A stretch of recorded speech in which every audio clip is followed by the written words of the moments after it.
Nous disons merci à l'Éternel Dieu Tout-Puissant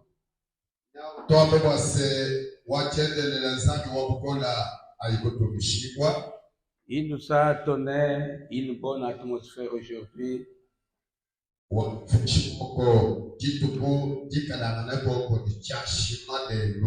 Et surtout, il nous donne l'opportunité d'écouter sa parole.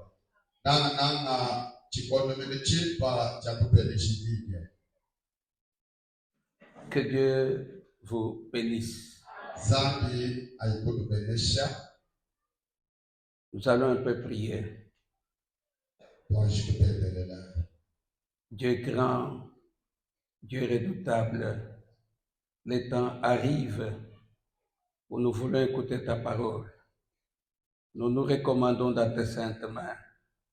Nous voudrons que tu puisses nous parler parce que nous écoutons en ce moment. Nous voudrons aussi, Seigneur, qu'à l'issue de cette parole, de ce soir, que nos vies soient transformées, que nos vies soient bénies, que nos vies puissent être boostées. Nous résistons contre toute puissance de sorcellerie, d'envoûtement en ces lieux, dans le nom de Jésus, que tout s'en aille dans le lieu sacré. Nous élevons l'étendard de Golgotha. Nous élevons le nom de Jésus-Christ en ces lieux. Seigneur, merci parce que tu es Dieu au milieu de nous. Au nom de Jésus, nous avons ici prié et nous disons tous Amen.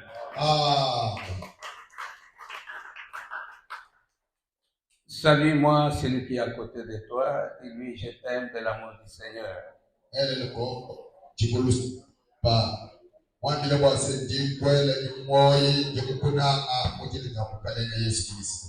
Ok, c'est bon. Je sais que nous sommes en train de parler des mystères de l'aigle.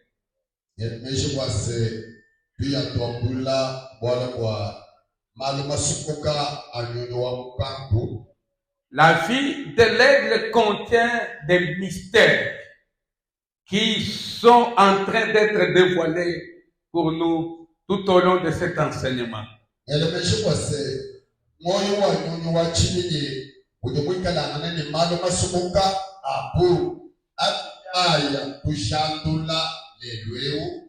Je crois que nous avons parlé la fois passée du mystère de l'éveil spirituel.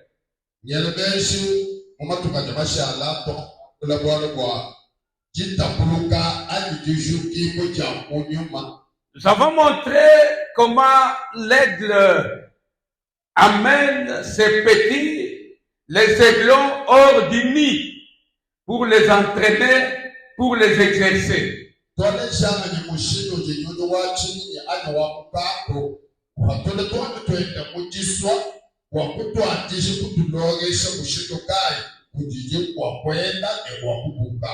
Mon frère, même dans les choses de Dieu, il y a l'entraînement. Il y a à s'exercer dans les choses de Dieu. Si les disciples sont restés aux côtés de Jésus, ils étaient en train de s'exercer, ils étaient en train d'être essayés par le Maître lui-même.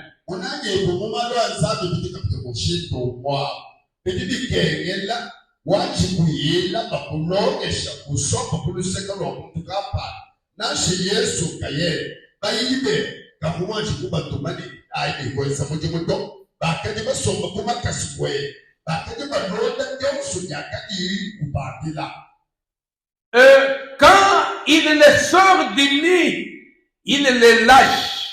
Et quand il les lâche, les aiglons commencent à tomber.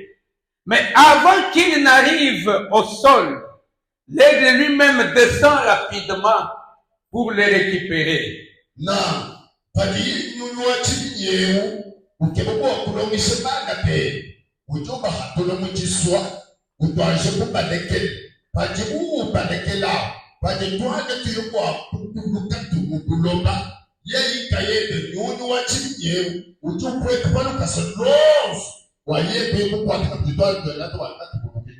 C'est pourquoi Dieu, qui est notre Père, qui est le grand aigle, il ne permettra jamais que nous puissions tomber, que nous puissions chanceler. Même en dernière minute, il descend pour nous sauver. Il descend pour nous récupérer.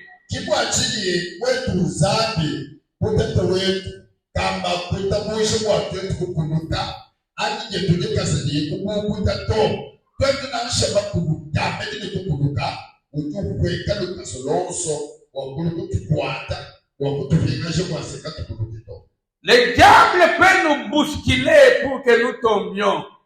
Oui, même en train de tomber, avant que nous n'arrivions au sol, le grand aigle est là. Il viendra nous récupérer.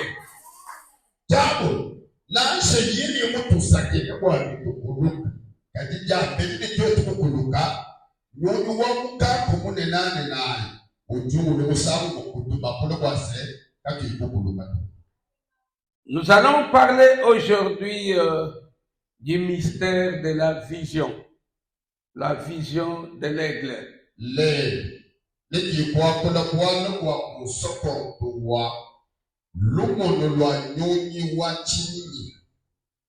Et s'il y a du temps, nous allons ajouter aussi autre chose.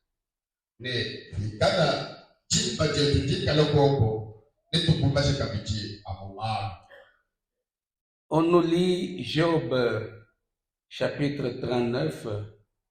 On commence à partir du 30e verset. Mais dans d'autres versions, c'est verset 27. Mais la version qui est là-bas, je crois que c'est à partir du 30e verset.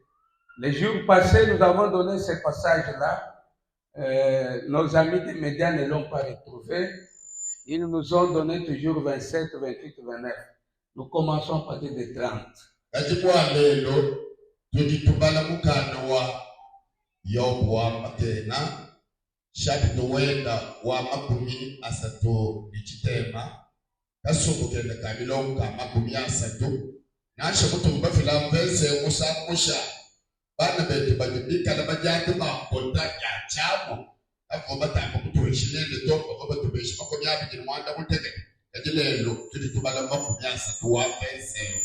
Nous lisons tous dans le nom de Jésus. Est-ce par ton ordre que l'aigle s'élève et qu'il place son nid sur les auteurs?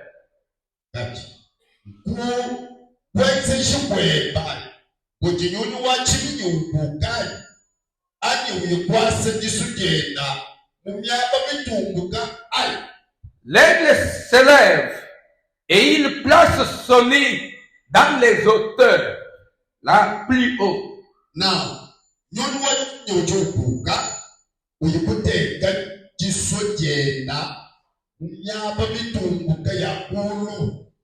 Dieu nous a appelés pour monter et non pour être abaissés. Nous avons été appelés pour monter. Nous chantons, je vais monter. Nous devons toujours monter.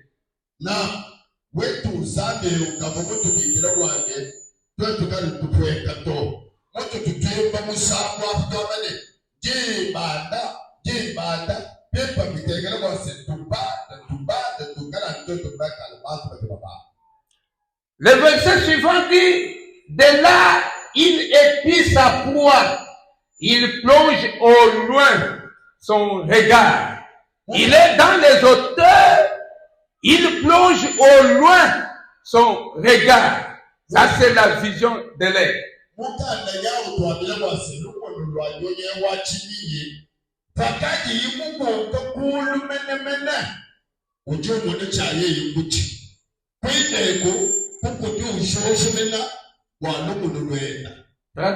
avez sauté.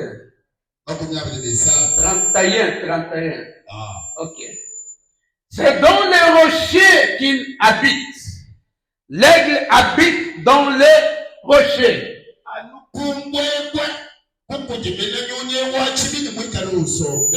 Il a sa demeure sur la cime des rochers, sur les sommets des monts.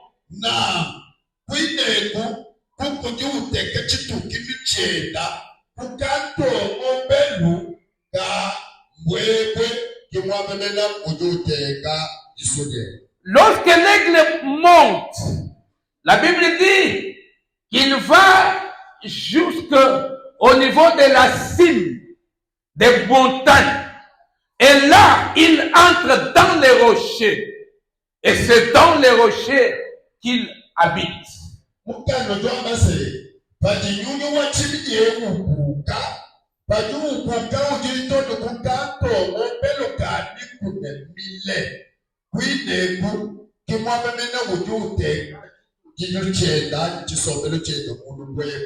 Je comprends que avant que je ne parle de la vision, je vais parler d'abord de l'habitation de l'aigle. Et si on a du temps, nous allons toucher la vision de l'aigle aussi.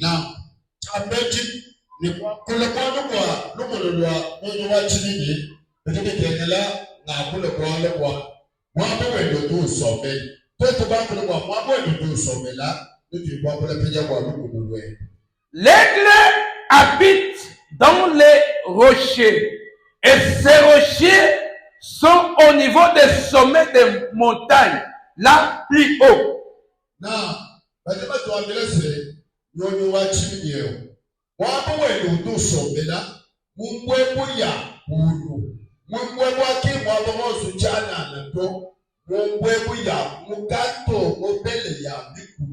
Mon frère, ma soeur, les rochers ne bougent pas.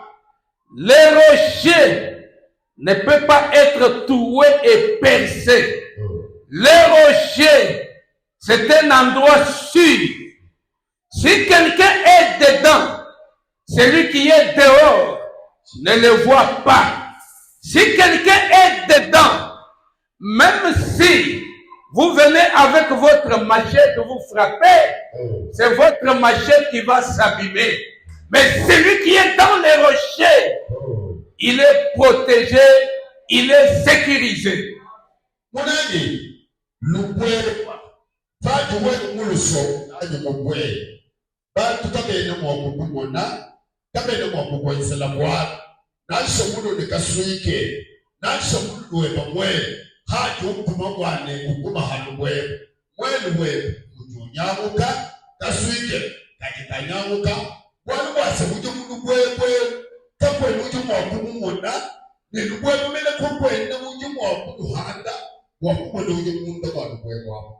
Je viens vous dire ce soir que le rocher, c'est une habitation sûre, une habitation sécurisante, une habitation d'assurance. Parce que si vous êtes dans les rochers, un, on ne vous verra pas. Deux, on va vous attaquer, mais on ne vous atteindra pas. C'est le rocher qui va amortir tous les chocs et tous les coups. C'est lui qui va recevoir toutes les menaces, tous les coups. Le rocher les recevra. Mais toi, tu seras protégé. Gloire au Seigneur Jésus-Christ.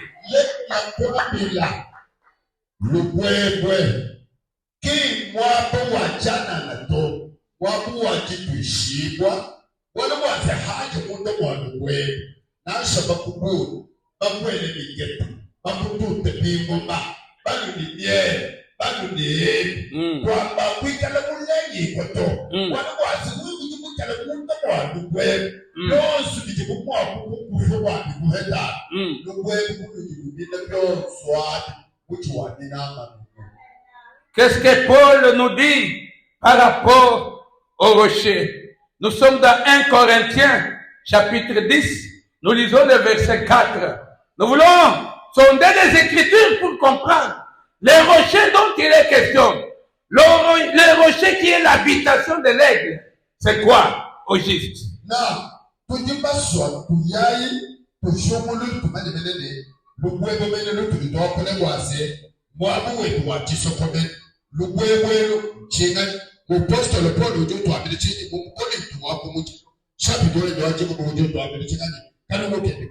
Il est écrit ceci, frère, et qu'ils ont tous mis le même breuvage spirituel.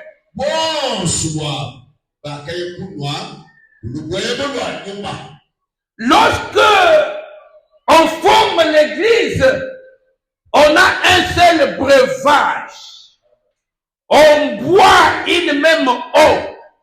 Nous vivons tous un même breuvage. C'est ça l'église de Dieu.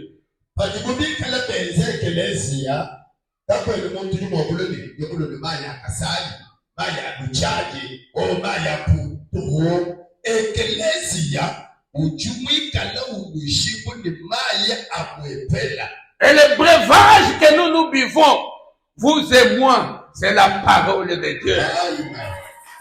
Telle qu'elle sort là, nous sommes en train de la boire. Nous vivons ensemble un même breuvage. C'est ça notre eau que nous vivons.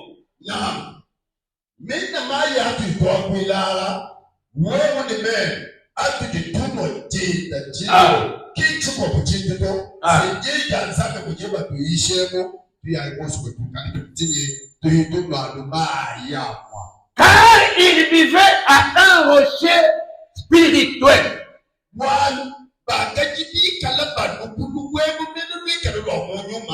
Le breuvage sortait d'un rocher, et lequel rocher n'est pas charnel, mais il est spirituel.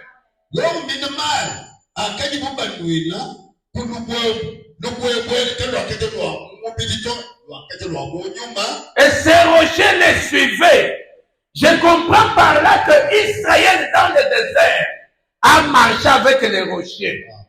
Quand ils ont quitté l'Égypte, jusque dans la terre promise, ils ont marché avec les rochers. Et c'est du rocher qu'ils buvaient quand ils avaient soif.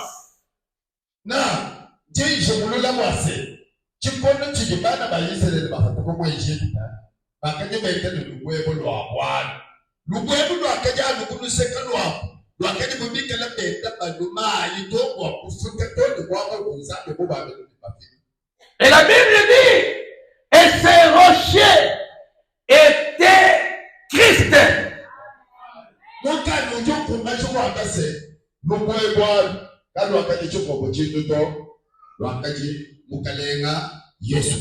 Je pensais que tu allais acclamer fortement Dieu.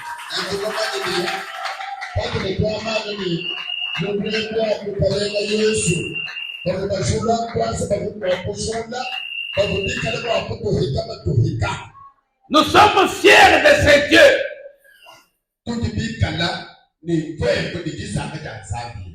Ailleurs, lorsqu'on cite un homme au prophète de l'ère, du temps de la fin, vous allez voir les gens s'élever, crier, soulever même des chaises. Mais nous, quand nous citons notre Dieu, Jésus-Christ de Nazareth, les gens sont là, passifs, passifs, passifs. Pourquoi? Maman, que Dieu te bénisse. Papa, que Dieu vous bénisse. Mon prophète, mon prophète,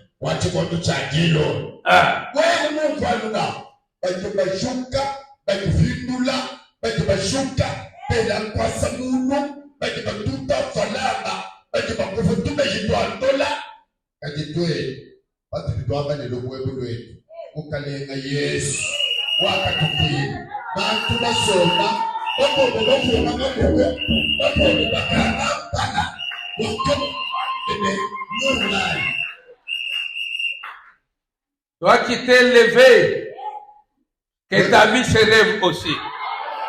Que tes activités s'élèvent aussi. Que tes affaires s'élèvent aussi. Et que tout le monde les contemple. Que tout le monde les voit. Que tout le monde les contemple. Que ta maison s'élève. Que tes études s'élèvent.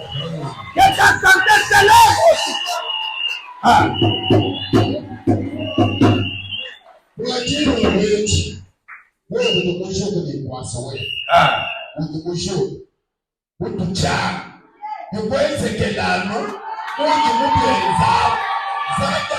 Ache, Zumueba, Apelite, Bala Beba, Bajakuye, Nijimuye, Ijanjikebwa, Nano Bomoso, Ajanjikebwa, Bajabata Makapwa, Matana Kapwa, Walwa. Que Dieu vous bénisse. Ça va vous bénir. L'aigle, son habitation, c'est les rochers. Non, il y a un peu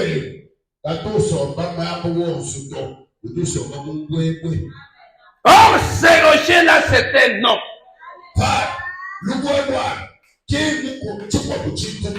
Et cet homme-là, c'est le Seigneur Jésus-Christ.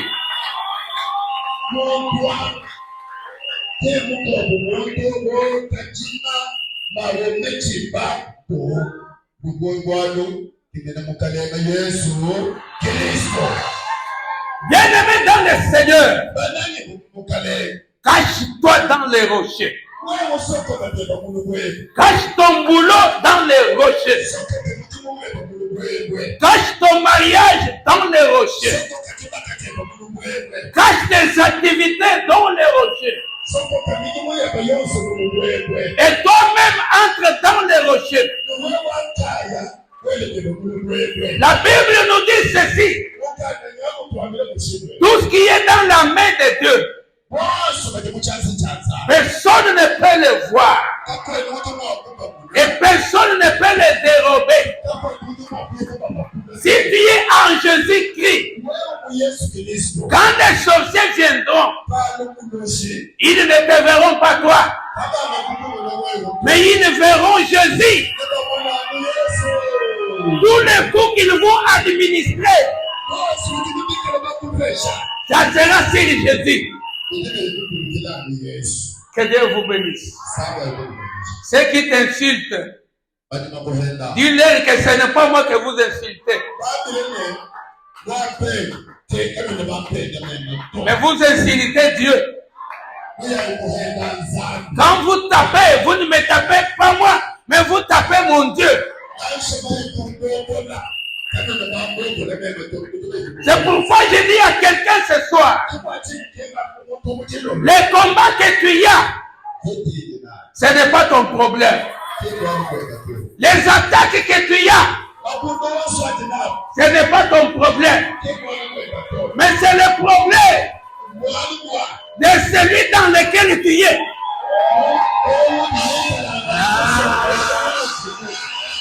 Est-ce que vous avez compris ça? Je reprends. Les combats que tu as, ce n'est pas ton problème. Ne te tracasse pas. Les attaques que tu as, ce n'est pas ton problème. Mais c'est le problème de celui dans lequel tu te caches.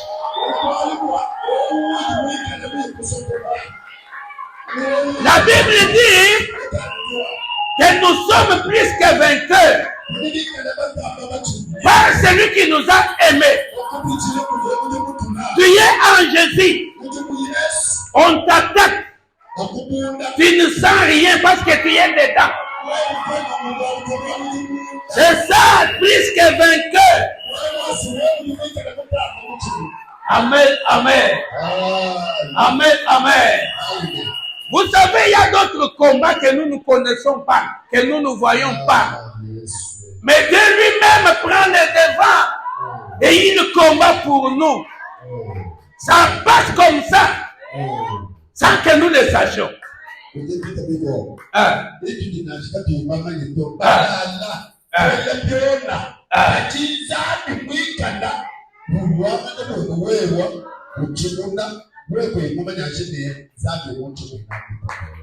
Que Dieu vous bénisse. Prenez vos enfants, mettez-les dans les rochers.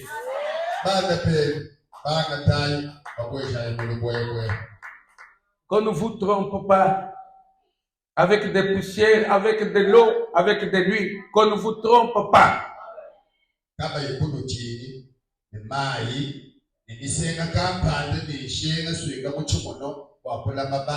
La véritable protection est dans les rochers.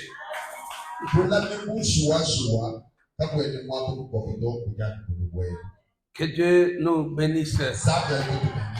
Soyons dans les rochers. Ikala likulugwegwa. Et si nous sommes dans les rochers, Wote ndio nikana kulugwegwa. nous-mêmes aussi, nous serons des rochers. Nitoka beja. Nitoka kutoka ajabu ngwegwa. Est-ce que vous croyez à cela? Alléluia. Si nous sommes dans les rochers, nous aussi nous serons des rochers. Un jour, Dieu appelle Simon. Simon Pierre. Il change son nom.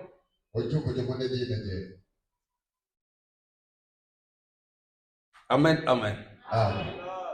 Est-ce que vous connaissez cette histoire-là? Pierre appelle Simon. Simon veut dire roseau.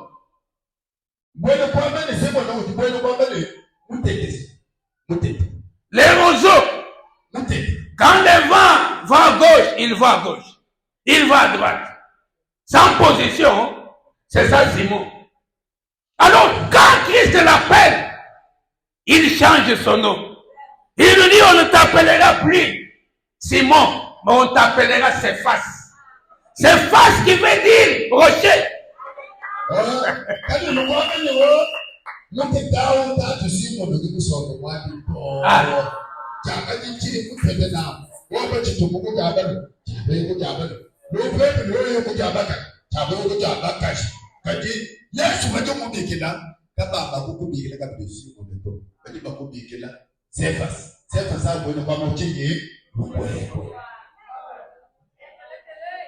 Papa Mouti est taquin.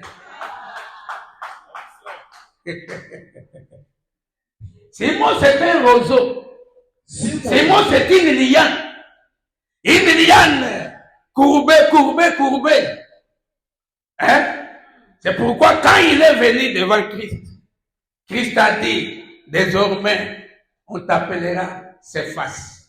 Cephas qui veut dire rocher, roc, pierre. Ah.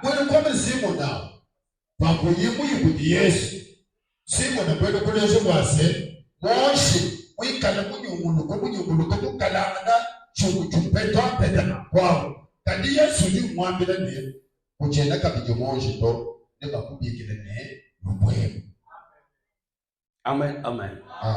Lisons un peu 1 Pierre, chapitre 2, verset 4 jusqu'à 5.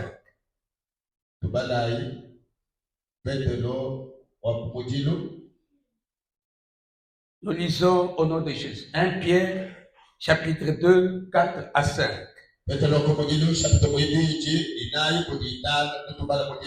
Approchez-vous de lui, pierre vivante. C'est-à-dire, nous sommes aussi des pierres. Nous sommes aussi des rocs. Nous sommes aussi des rochers. Des petits rochers.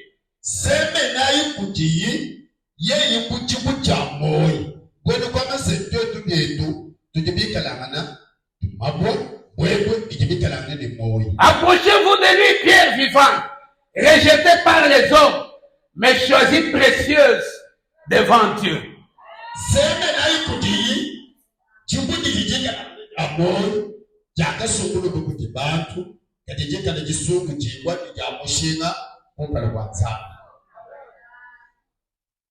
Cinq. 4 là, la pierre dont on parle, c'est Christ. La pierre est rejetée par les bâtisseurs, par les hommes, mais qui est devenue la principale de l'âme. La première pierre là, c'est Jésus-Christ lui-même. Non. Révélez un peu. Papa. Athanase, tu viens de voir. Vous voyez, la pierre là est au singulier. Elle n'a pas S. C'est-à-dire, c'est une seule pierre. Pierre vivante et rejetée par les hommes, mais choisie et précieuse devant Dieu. Il s'agit de Jésus-Christ.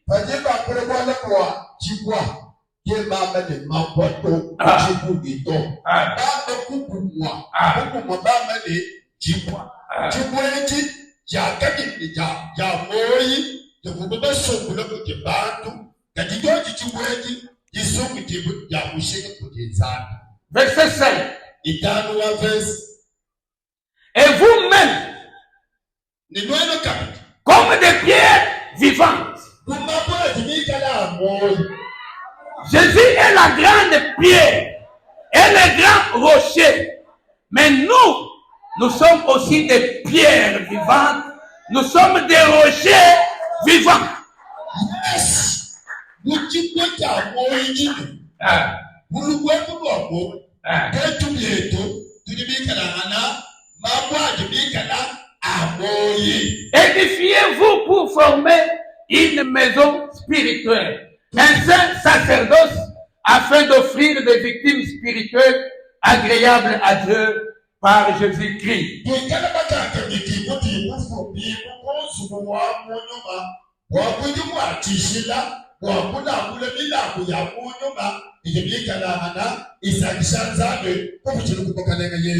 Nous voudrons insister pour dire que la véritable protection, la véritable sécurité, c'est dans les rochers. Et ces rochers-là, c'est le Seigneur Jésus-Christ.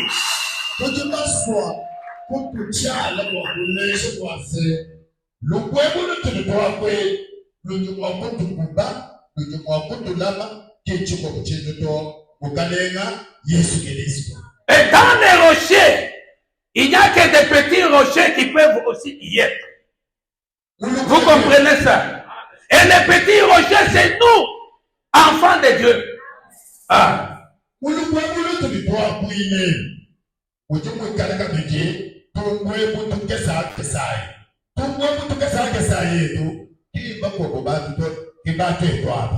Je voudrais que vous puissiez changer de nom. Cessez d'être Simon. Devenez de Céphas. Devenez des rocs, des pierres ce soir. Cessez d'être de Simon, mais devenez des pierres vivantes. Ah.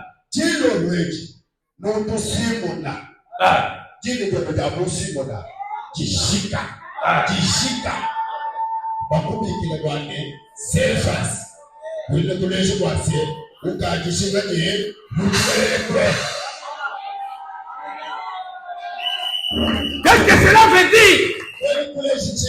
C'est que tu étais dans le temps passé, mais ne sois plus aujourd'hui.